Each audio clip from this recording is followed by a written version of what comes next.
내가 가고 있는 이 길은 한 번도 가지 않은 길. 오늘 하루하루 순간도 다시는 오지 않을 시간. 우리를 살리시는 그 사랑 주님의 빛을 따라서 오늘도 우린 걸어가네 생명의 길을. 오늘 말씀은 때를 잃지 말자라는 제목으로 말씀을 증거하겠습니다. 본문 말씀은 디모데후서 4장 2절 말씀입니다. 너는 말씀을 전파하라. 때를 얻든지 못 얻든지 항상 힘쓰라. 범사에 오래 참음과 가르침으로 경책하며 경계하며 권하라. 아멘. 사람은 날 때가 있고 죽을 때가 있습니다. 살다 보면 웃을 때가 있고 울 때가 있습니다. 모든 것은 때가 있는데 그 때를 잘 얻으면 성공할 것이기에 우리는 결코 주어진 때를 잃지 말아야 합니다.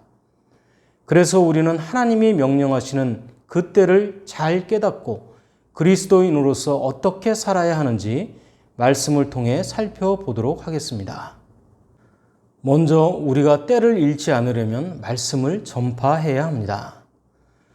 복음은 누구에게나 필요한 값진 선물입니다. 그 선물은 전해야 비로소 받을 수 있는 것입니다. 선물은 전하지 않으면 줄 수도 없고 받을 수도 없습니다. 그래서 전해야 합니다. 본문 2절 말씀입니다. 너는 말씀을 전파하라. 때를 얻든지 못 얻든지 항상 힘쓰라.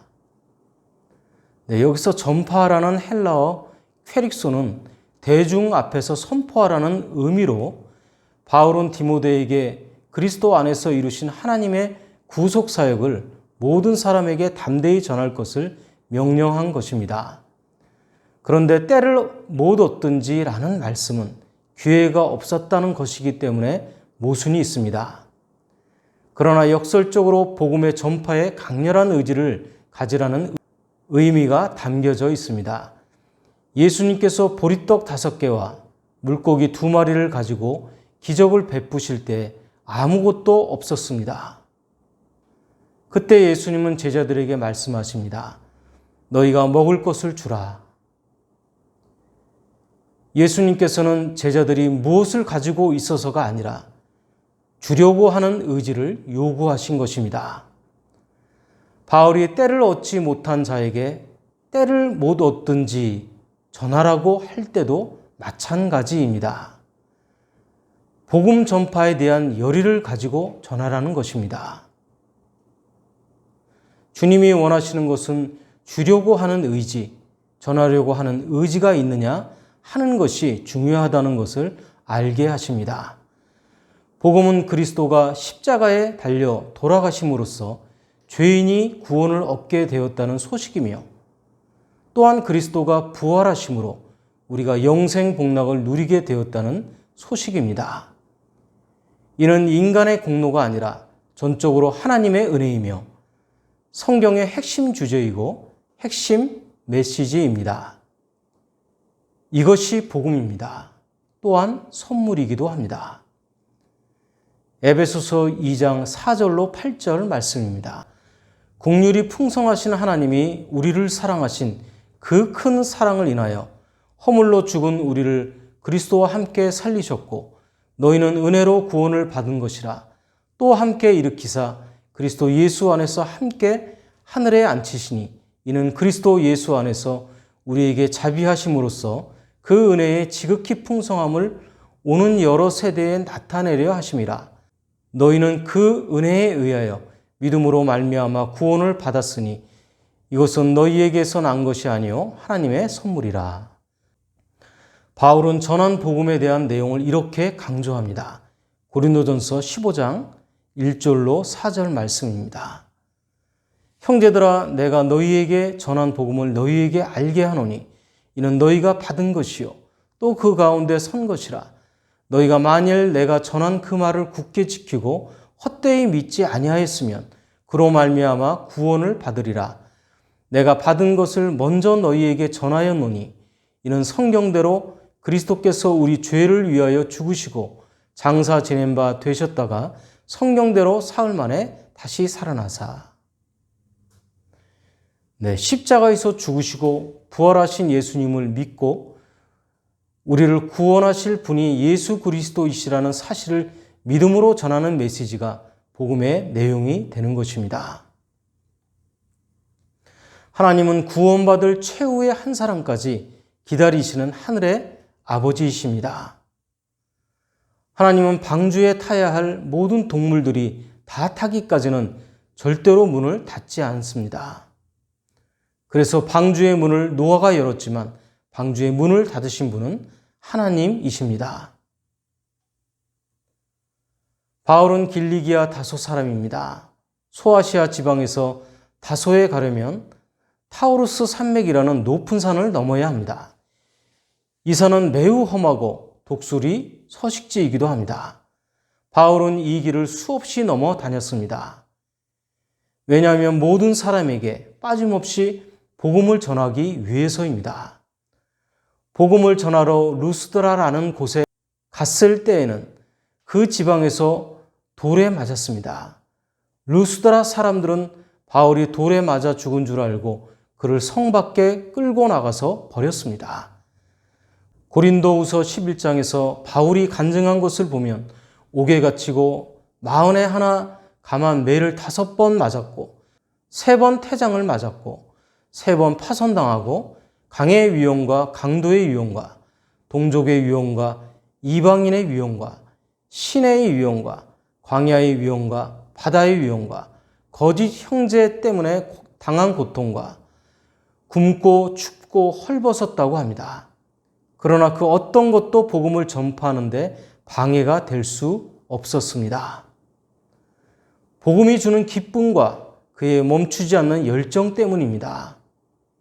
사도 바울의 이와 같은 끈기 있는 복음에 대한 열정이 그를 위대한 전도자가 되게 한 것입니다.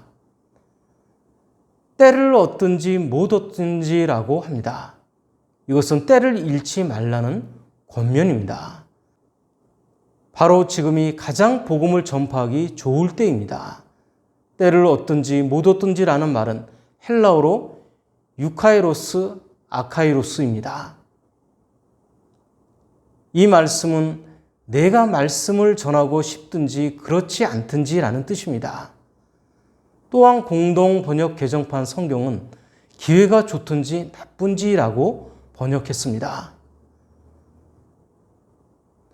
군인은 언제든지 어떠한 상황이든지 상관의 명령만 떨어지면 임무를 수행해야 합니다. 그래서 군인이 상관의 명령에 언제든지 출정하는 생활을 우리에게 동일하게 반영하는 말씀입니다. 늦었다고 생각하는 그때가 가장 적당한 시간입니다. 모든 사람이 복음을 들을 기회가 다 있습니다. 이것은 모든 사람이 구원받을 가능성이 다 열려 있다는 것입니다. 공감복음서에서 예수님과 함께 십자가에 달렸던 한 강도는 평생 못된 일만 골라서 했지만 구원의 때가 늦었다고 생각되는 마지막 순간에 낙원에 들어가는 큰 은혜를 입었습니다. 마지막으로 우리가 때를 잃지 않으려면 항상 힘써야 합니다. 우리도 사도 바울의 자세로 복음 전파에 항상 힘써야 하겠습니다. 항상 힘쓰라는 말씀은 헬라어로 에피스테디라는 말인데요. 끈질기게 권고하라는 뜻입니다. 본문 2절 말씀입니다. 항상 힘쓰라. 범사에 오래 참음과 가르침으로 경책하며 경계하며 권하라. 복음 전파는 끈기와 확신을 가지고 하라는 것입니다. 또한 복음 전파는 그리스도인들의 선택사항이 아니라 필수사항이라는 것입니다. 전도는 끈기 있게 해야 합니다. 이전보다 더 힘들기 때문에 더 끈기 있게 더 열심히 해야 하는 것입니다. 베드로가 오순절 후에 복음을 전했을 때 복음을 들은 사람들은 형제들아 어찌할꼬 하며 하루에 3,000명이 복음을 믿게 되었습니다. 바울을 죽이려고 모의하는 자들도 복음을 받아들이게 되었습니다. 사도행전 18장 9절 말씀입니다. 밤에 주께서 환상 가운데 바울에게 말씀하시되 두려워하지 말며 침묵하지 말고 말하라. 그렇습니다. 그래서 바울은 성령의 음성을 따라서 가는 데마다 회당에 들어가서 복음을 전했습니다. 유대인들이 득실거리는 곳에 가서 예수님이 메시아라고 외쳤습니다. 아덴에 가서는 온갖 잡된 신들이 우글거리고 신전이 있는 곳이지만 복음을 담대히 외쳤습니다. 때와 장소를 가리지 않고 복음을 전했습니다. 이렇게 본을 보인 바울의 마음이 복음 전도자의 마음입니다. 특히 바울은 복음을 전파할 때 오래 참음으로 하라고 합니다. 이 오래 참음은 죄인을 대하시는 하나님과 그리스도의 속성입니다. 로마서 9장 22절 말씀입니다. 만일 하나님이 그의 진노를 보이시고 그의 능력을 알게 하고자 하사 멸하기로 준비된 진노의 그릇을 오래 참으심으로 관용하시고. 바울은 그리스도의 오래 참으심을 전합니다.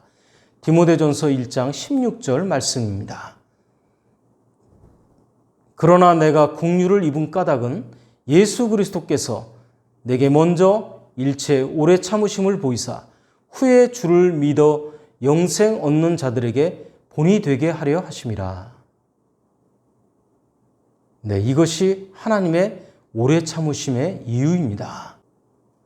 예수님의 마음을 품고 오래 참음으로 기회를 삼고 복음을 끈기 있게 전파하라는 것입니다. 에스더는 포로민의 후예였지만 바사왕 아하수에로의 왕비가 되었습니다. 하만이라는 왕의 신하가 유대인들을 학살할 계획을 세웠습니다. 그때 그녀의 삼촌 모르드게는 에스더에게 왕께 가서 얘기하라고 했지만 에스더는 주저합니다. 왜냐하면 그 당시의 법이 왕이 부르기 전에 왕께 나가면 죽게 되기 때문입니다. 그때 모르드게는 이때에 내가 만일 잠잠하여 말이 없으면 유다인은 다른 데로 말미암아 노임과 구원을 얻으려니와 너와 내 아버지 집은 멸망하리라. 내가 왕후의 자리를 얻은 것이 이때를 위함이 아닌지 누가 알겠느냐 하니 라고 합니다. 때를 잃으면 동시에 이미 구원의 기회를 상실한 것이기 때문입니다. 그래서 우리는 항상 믿음의 성장과 유지를 위해 두 가지를 힘써야 합니다. 첫째가 자신의 신앙과 유지를 위해 기초를 튼튼히 하는 것입니다. 그것은 주일 성수하는 것이고 교회 발전을 위해 기도와 헌신의 의무, 그리고 헌금의 의무, 성경의 도리를 힘써 배우며 실천해야 할 의무입니다. 또한 성결한 생활의 의무와 순종의 의무입니다.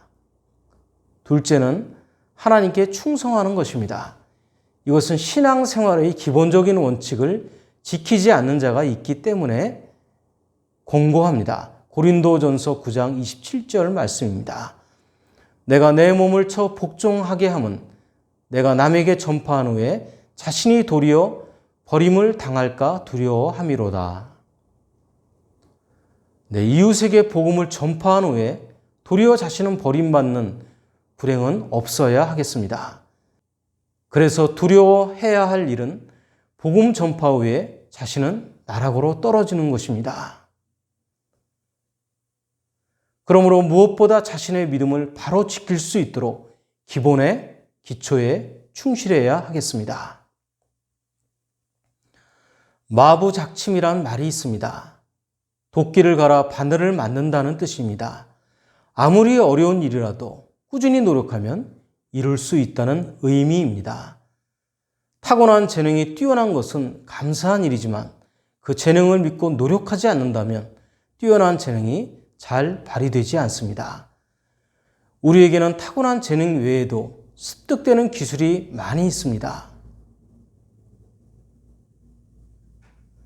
뜻을 정하고 그 뜻을 이루기 위해 포기하지 않고 노력하고 도전하는 것이 필요한 것 같습니다. 바늘을 만들고자 하는 뜻을 이루기 위해 매일 꾸준히 도끼를 가는 노파의 열심이 우리에게도 필요합니다. 우리에게 꿈과 목표가 생기고 그 꿈과 목표를 이루기 위해서 계획하고 훈련하며 도전하는 전통적인 패러다임이 회복되시기를 소원합니다. 마부작침이란 성어는 급변하는 사회를 살아가는 우리가 붙잡아야 할 본질적인 삶의 가치와 태도를 생각하게 합니다. 요한복음 9장 4절 말씀입니다. 때가 아직 낮음에 나를 보내신 이의 일을 우리가 하여야 하리라. 밤이 오리니 그때는 아무도 일할 수 없느니라. 네, 말씀을 정리합니다. 우리는 복음을 전하며 고난을 당하는 처지에 놓일 수 있습니다. 반면에 익숙한 안이함에 빠지고도 모를 때가 있습니다. 이때 우리가 때를 잃지 않으려면 말씀을 전파해야 합니다. 그리고 우리가 때를 잃지 않으려면 항상 힘써야 합니다. 그래서 우리는 모든 때마다 복음 전파의 직무를 다함으로써 큰 상급을 받으시기를 예수 그리스도 이름으로 축원합니다. 네, 오늘 말씀은 성부와 성자와 성령의 이름으로 말씀드렸습니다. 나는 주님의 제자 낙심하지 않으며 절망 속에서도 실망하지 않으며